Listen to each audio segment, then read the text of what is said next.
everyone, it's Renee Yvonne, the Gen Sexologist. You know me, I'm the one who teaches Gen X couples how to reignite the passion in their sex lives and how to communicate their needs, wants, and desires to their partner so that they can have a more pleasurable sexual experience. And I sell sex toys. So, one of the things I want to talk about this week is mismatched sex drives. I get this question a lot from people just in my daily life, quite honest. What do I do when my partner doesn't want to have sex with me? And let me tell you, it is more women asking this question than guys. I don't know why that is, and maybe it's just that our sex drives get higher as we get older as women, and our partner is slowing down because men usually hit their peak in their 20s and we hit that peak a lot later, right? And so I get this question a lot. And I want to talk a little bit about why it happens for both parties if you're in a heterosexual couple. So the first one is for women. Oftentimes we hear a lot of guys complain, my wife doesn't want to have sex with me. There's all the jokes about the cure to a lot of sex. You know, if you've been having sex before marriage, is wedding cake, ha ha. But I talk to a lot more women who are not getting it from their partner than the opposite. So I find that interesting that those are the jokes when there are a lot of women who are saying, I'm not having sex as much as I want to. But for the women that are saying no to their partner, it is oftentimes because they're not having orgasms. So if you think about it, would you want to have sex, a lot of sex, if you're not having orgasms and it's not pleasurable for you? If you're just kind of laying there thinking about, I wonder when I can get to my taxes, or whew, I need to soak that pot that I made the pot roast in an hour ago. If those are your thoughts while having sex because you're just waiting for it to be over with, your partner isn't, that person isn't going to want to have sex with you over and over and over as frequently as you like.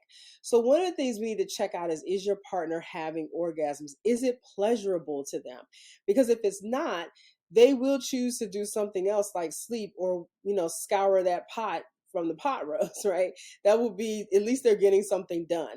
So that's a question that I like to explore when I'm working with a couple, and how can we make sure that your partner is having orgasms? Now, the one that I hear when it comes to men and why they may be saying no to sex more often is because there's some type of medical condition going on and they may be taking a medication that is lowering their libido. And there are many medications that do that. High blood pressure medicines, medications, diabetes medications, antidepressants can do it. There's just a plethora of medications and health issues that can cause a man's libido to lower and just not want sex. Now, before I move on, I want to say this. A lot of guys will just be like, oh, just take the little blue pill. Yes, the little blue pill will get you an erection, but that doesn't create desire, and that's different. So sure, you can get it up, but do you want to? And if you don't want to, that's a whole different thing. So we want, most people want to feel desired and wanted when they're having sex. And if you're not having the desire to have sex, the little blue pill won't necessarily give you this desire. It gives you the erection, and that's very different. So let's talk about some ways to work with a couple that has different sex drives. So the first thing I want you to do is to expand your definition of sex. Oftentimes we get caught in sex meaning penis and vagina, just insertion and that's it. But I'd like people to really expand it. I talk about this in many of my videos. One is thinking about foreplay and not making foreplay separate from the sex. It's all sex.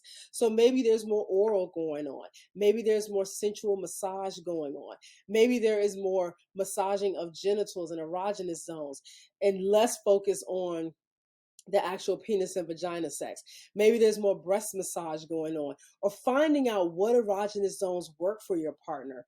Whatever it is, that's how you want to think about, let's expand this. Let's just not think of it as doggy style missionary cowgirl. There's so much more to sex than just penis and vagina sex. And when you start to really expand and look into that, you'll find out that there's a world out there that you may have been missing out on. I could go on for about kink and fetishes and all these other things, but there's so much to explore. Be open to that because those things are pleasurable and they can help to close the gap that you may have in your sex drives. The second thing is to communicate with your partner. And these aren't in any particular order. I probably would actually put this one first. But communicating with your partner is extremely important. Another thing that I see when I'm working with couples is that they don't know what the other person wants, and sometimes the person themselves doesn't know what they want. They haven't explored it enough or played around in an area enough to even know to ask their partner to do certain things. So for instance, maybe the sex for your partner is just boring. It's not necessarily even a sex drive issue, or maybe it is. They're not getting excited, but they're not getting excited because I know exactly what's going to happen. They're going to kiss me for a few minutes. They're going to rub me in this area. They're going to suck something, and then there's going to be 4 minutes of doggy style sex, and then he's going to come and it's over, right? And so if that's the routine that you've kind of gotten into, you can see how if you could play that out in your mind, it's like, I don't want to do that all the time. So but you have to know what you like, your partner has to know what they like, and you have to be able to communicate that to each other. One of the things I work on in sex coaching is this part, the communication. How do we talk about, I would really like to be tied up. I really wish that we could get into shibari rope bondage. I really wish that we could get into some spanking, anal play, role play, um, whatever the fetish is. I like my feet kissed. I want more massage. I need more candles. Whatever that is, communicate that to your partner, because if they know what it is that turns you on, it's a lot easier to do that when they know, and to get you in the mood and for you to get them in the mood. So you have to learn how to communicate with your partner. If that's an issue for you, or you're afraid to say it because you're like, what if they think I'm weird, or they think I'm crazy or kinky? That's okay. Let's talk about it and put it out there, because you never know. They might be into it too and too afraid to tell you.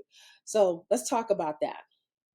And then last but not least, take the pressure off of having sex. And by sex, I mean penis and vagina intercourse sex. And what does that look like? You're like, Renee, we're trying to work on our sex drive, and you're telling me to take the pressure off having sex? I sure am. Let me tell you why. When you get into this mode of like, oh my God, we gotta have sex, we gotta have sex, we gotta have sex, you stop thinking about the pleasure that can come from all these other things. What I mean by this is, take some pressure off of it and explore. Some nights I tell my couples, I say, look, this is what I want you to do. We're going to do a communication list. We're going to find out what you like. And we go through this list of things, and they each pick 3 things they really want to try. And none of these things necessarily involve penis and vagina sex. So let's say your partner says, I would really like to try being handcuffed and having you kiss me from head to toe, or massage me from my scalp all the way down to my feet. Notice how that doesn't involve sex, but it's extremely sensual, because that person is touching you in a way that maybe you haven't been touched before. Or maybe your partner says, I want you to use a spreader bar on me, and then I want you to go down on me until I tell you to stop. And then you do that.